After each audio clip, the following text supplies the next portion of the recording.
Welcome back. A local ministry is hoping to whittle down homelessness one hand-carved piece of wood at a time. Robert Littrell and Reed Epley here with us this morning. And gentlemen, thanks for joining us.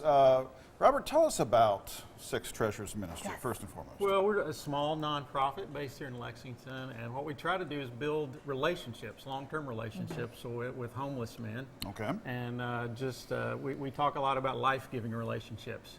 It goes both ways. And you guys actually sort of teach a skill there for the folks that are part of this, right? Tell us more about the workshops. Yeah, well, one thing we do, we try to engage in activities that allow people to get to know one another.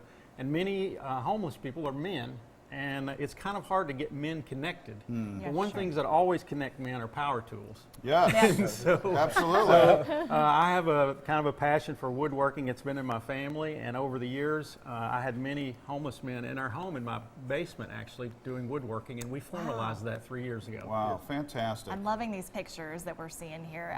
The artistry amazing is work. Gorgeous, guys. Yeah. This is beautiful work. Thank you. So give us kind of the spectrum of different products that you all make. Yeah. Okay, well, we make cutting boards, and these are cutting boards also, but These are made, too? Made out, you know, we cut out Kentucky. I love is this. beautiful. I would have hung this on the wall. I would have too. I didn't realize That's this was a what cutting most board. people do. And This is gorgeous. And actually, we have smaller cutting boards, thinner cutting boards that a lot of people just buy to put on the wall, Yeah, and sure. they never use them. Wow. And, which That is- would be me. Yeah. And this They're is beautiful. something new, which is a lazy Susan Lazy that we Susan, just started yeah. doing Genius, that. And yes. of course, we've got coasters, we got smaller cutting boards, picture frames. We just do a lot, and all the guys really enjoy it. And I was part of that group, being the homeless and things like that. And then Robert and I remember when he first came down, he said that he'd like to start a ministry. Wow. It was at Christmas,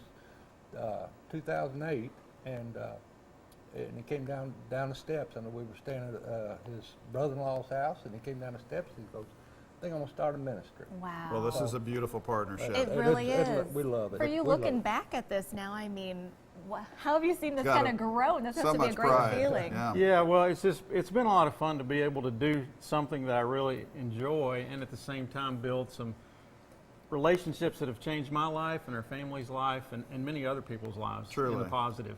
This is wonderful. And I'll tell you what, when your artistry is so good that you make something for a utility purpose and people want to hang it on the wall, Beautiful. you know you're doing well. So, Absolutely. guys, thanks for sharing this with Yes. us and the ministry. You're Important work you're doing. And you do have a fundraiser coming up tomorrow. Details on the screen there for you. Yes.